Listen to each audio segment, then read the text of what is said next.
नमस्कार, ऑपरेशन पाकिस्तान देख रहे हैं आप। मैं हूं आपके साथ पूजा। मिडिल ईस्ट में भड़की जंग की आग ने पाकिस्तान के बचे कुचे खजाने को भी स्वाहा करना शुरू कर दिया है। अंतर्राष्ट्रीय बाजार में कच्चे तेल की कीमतों में आए भूचाल के बीच खुद को खलीफा समझने वाला पाकिस्तान अब अपनी आवाम की तरक्की रोकने पर उतर आया है। प्रधानमंत्री शहबाज शरीफ ने अपनी नाक बचाने के लिए देश के विकास बजट पर सीधे कैंची चला दी है। इस साल के विकास बजट में 10% की भारी कटौती कर दी गई है। तो वहीं ईरान ने पाकिस्तान को मध्यस्थ की भूमिका में मानने से साफ साफ इनकार करते हुए अमेरिका के साथ शांति वार्ता खारिज कर दिया। यह पाकिस्तान के लिए बहुत बड़ा झटका माना जा रहा है। ईरान के इस फैसले से पाकिस्तान की मध्यस्थता की कोशिश धूमिल हो गई और मुनीर शहबाज शरीफ की बेइज्जती भी जमकर हुई है। हालांकि खबर एक ये भी है कि व्हाइट हाउस में चली चर्चा के दौरान जेडी वेंस अन्य वरिष्ठ अधिकारियों के साथ पाकिस्तान जा सकते हैं। हालांकि यात्रा का सही समय, स्थान और कौन कौन शामिल होगा अभी अंतिम रूप से तय नहीं हुआ है। बातचीत को लेकर भी स्थिति स्पष्ट नहीं है। तो इधर शांति दूत बनने चला पाकिस्तान इन्हीं सबों में बिजी था कि तालिबान ने पाकिस्तान की सीमा पर 3 सैन्य पोस्ट तबाह कर दिए। ये घटना पाकिस्तान के लिए भी बहुत बड़ा झटका है। इससे साफ हो गया है कि पाकिस्तान खुद अपनी सीमा पर नियंत्रण नहीं रख पा रहा है। तो मिडिल ईस्ट में जारी जंग को लेकर कैसे बढ़ रही है पाकिस्तान की मुसीबत, क्या कुछ चल रहा है, आपको बताएंगे। मेरे साथ स्टूडियो में मौजूद हैं कैपिटल टीवी के editor in chief doctor Manish Kumar और एग्जीक्यूटिव एडिटर राजीव जी। सर, आप दोनों का बहुत बहुत स्वागत है। धन्यवाद। सर, हर बदलते दिन पाकिस्तान के लिए कितनी बड़ी मुसीबत लेके आ रहा है। देखिए, आज तो बहुत बड़ी बेइज्जती हो गई, क्योंकि व्हाइट हाउस की जो प्रेस सेक्रेटरी है वो मीडिया से मुखातिब थी।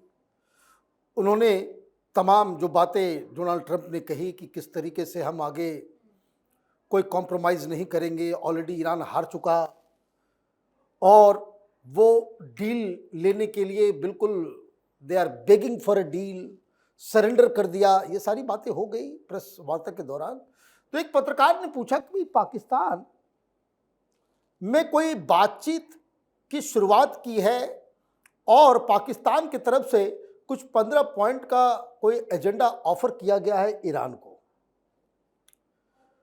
तो उन्होंने साफ साफ कहा कि बातचीत का कोई न मीडिएटर है, न कोई बातचीत हो रही है और इस तरह की खबरें, ध्यान से सुनिए, उन्होंने कहा कि इस तरह की खबरें, इसका कोई मायने मतलब नहीं है अनटिल अनलेस व्हाइट हाउस इसको कंफर्म करे। अगर कोई बातचीत होगी तो व्हाइट हाउस आपको बताएगा भाई कहां बात हो रही है, कहां बातचीत नहीं हो रही है।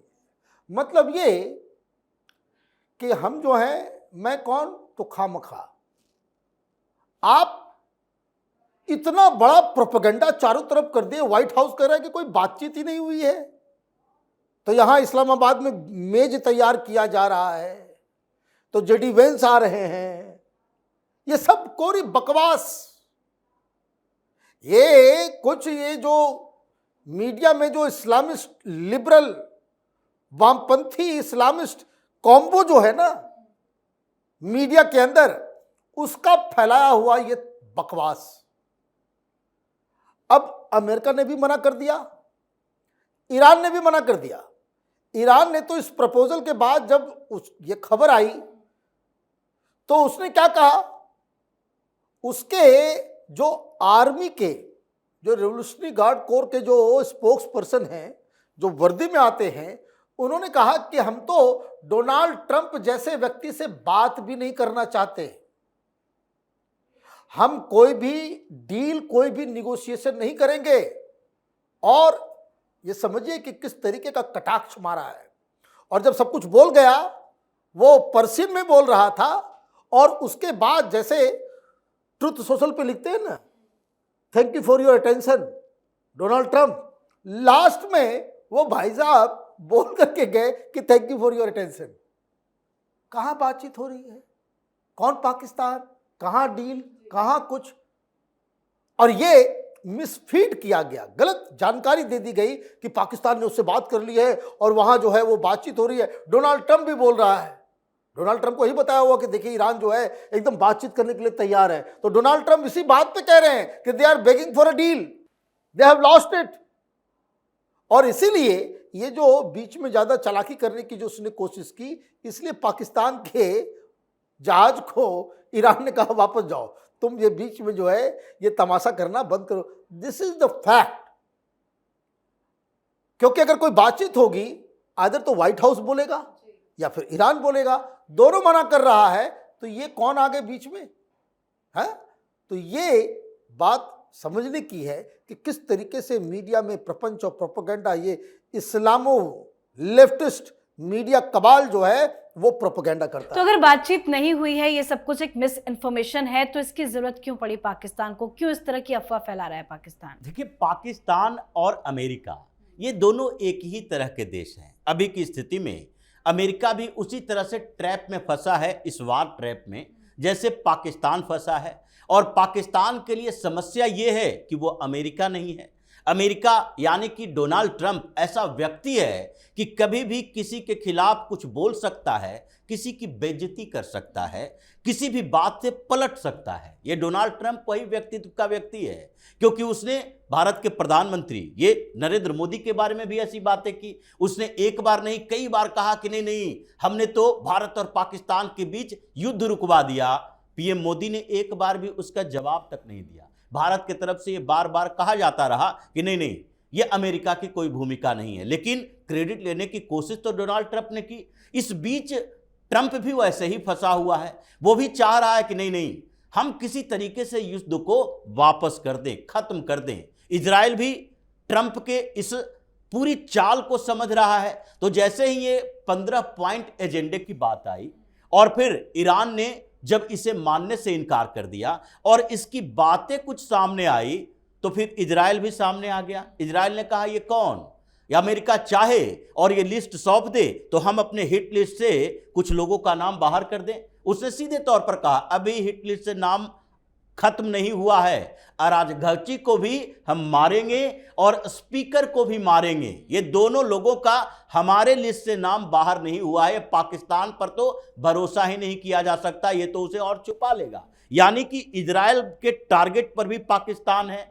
ईरान भी ये समझ गया कि ट्रंप के इशारे पर पाकिस्तान क्या करना चाहता है, तो ईरान के टारगेट पर भी पाकिस्तान है। और उधर ट्रंप भी बार बार कह रहा है कि अब कोई भी ईरान से जो बातचीत करेगा, उसके साथ खड़ा होने की कोशिश करेगा, वो हमारे टारगेट में भी होगा। मतलब पाकिस्तान का उपयोग किया, इसको कोशिश की कि बीच में लाकर खड़ा किया जाए। और जब ये पूरा का पूरा एजेंडा फेल हो गया, ईरान ने रिजेक्ट कर दिया, तो व्हाइट हाउस भी अब पाकिस्तान की बेइज्जती करवा रहा, ट्रंप भी बेइज्जती करवा रहा।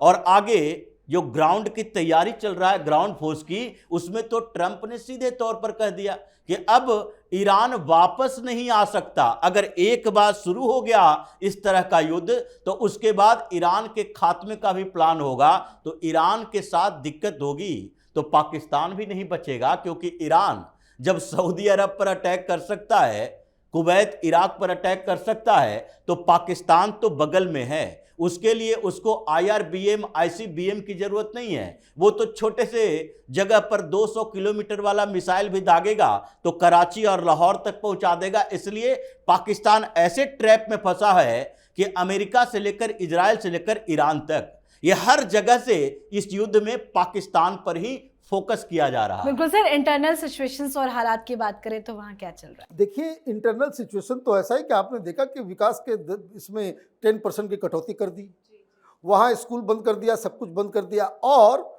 जो एक पोटेंट जो लग रहा है कि ये पॉसिबिलिटी उसकी यही है कि अगले सप्ताह जो IMF है वो पाकिस्तान के केस का रिव्यू की रिपोर्ट देने वाला है। जी जी। अब इन्होंने तो वो सब काम किया नहीं।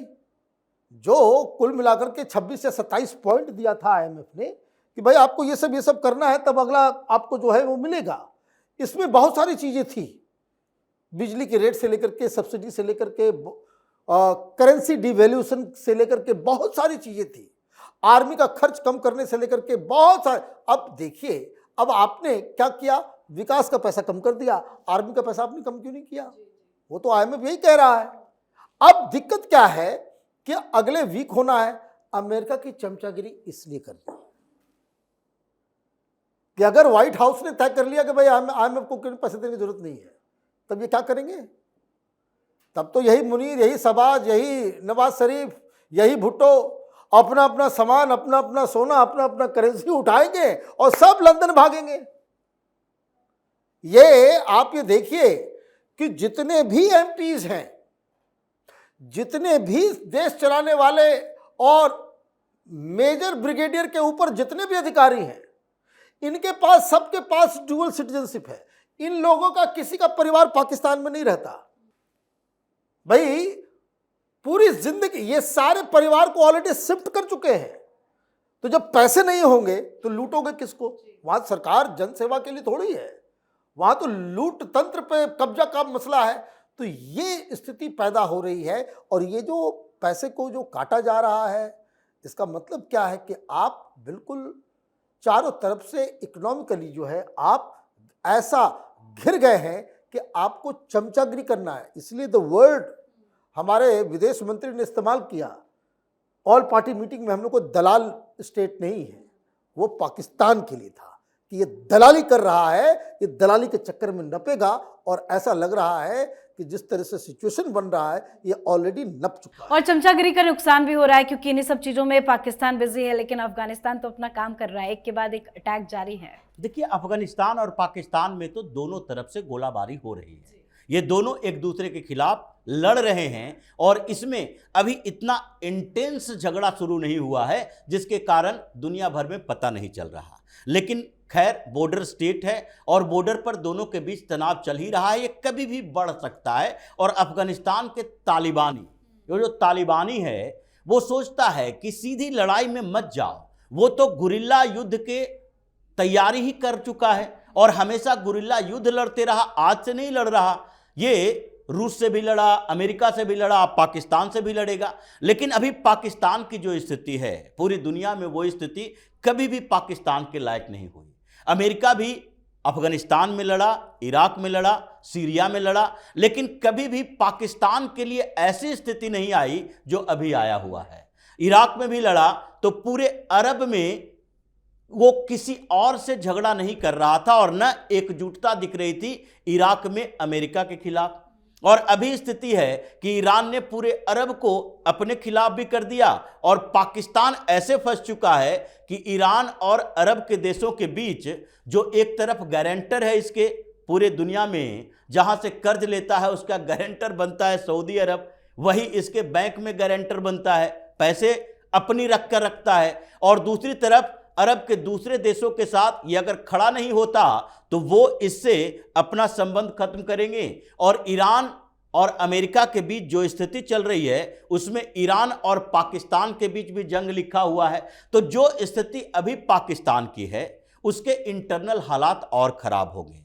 और जैसे ही समस्या पाकिस्तान जैसे देशों में खड़ी होती है, वहां के लोग ऐसे भी जाहिल लोग हैं जो अभी भी आतंकवाद, अभी भी जिहाद ऐसे शब्दों के आधार पर ऐसे लोगों को आर्मी जनरल बनाकर रखता है। वो अपने आर्मी जनरल के ऊपर भी भरोसा नहीं कर सकता। तो गृह युद्ध ऐसे ही छिड़ेगा। इमरान खान की पार्टी तो ऐसे इंतजार कर रही है, शहबाज शरीफ को आउट करो, मुनीर को साइड करो और उसके बाद एक बार फिर से इमरान खान को मौका दो। बिल्कुल, बहुत बहुत धन्यवाद सर आप दोनों का। धन्यवाद। तो मिडिल ईस्ट में जारी जंग के बीच पाकिस्तान को बड़ा झटका लगा है। पाकिस्तान को लगा था कि अगर वो इस युद्ध में शांति का दूत बन गया तो उसकी अंतर्राष्ट्रीय छवि सुधरेगी और क्षेत्रीय प्रभाव भी बढ़ेगा। खासकर सऊदी अरब और अमेरिका से उसके संबंधों को देखते हुए पाकिस्तान को लगा कि वो दोनों तरफ बैलेंस कर सकता है, लेकिन पाकिस्तान की घोर बेइज्जती हो गई है। ईरान ने पाकिस्तान को उसकी औकात दिखा दी है। साथ ही तालिबान के हमले ने इस कोशिश को बीच में ही बड़ा झटका दे दिया है। चारों तरफ से पाकिस्तान की हवा टाइट है। तो आप भी अपनी राय कमेंट करके लिखिएगा। देखते रहिए कैपिटल टीवी। नमस्कार।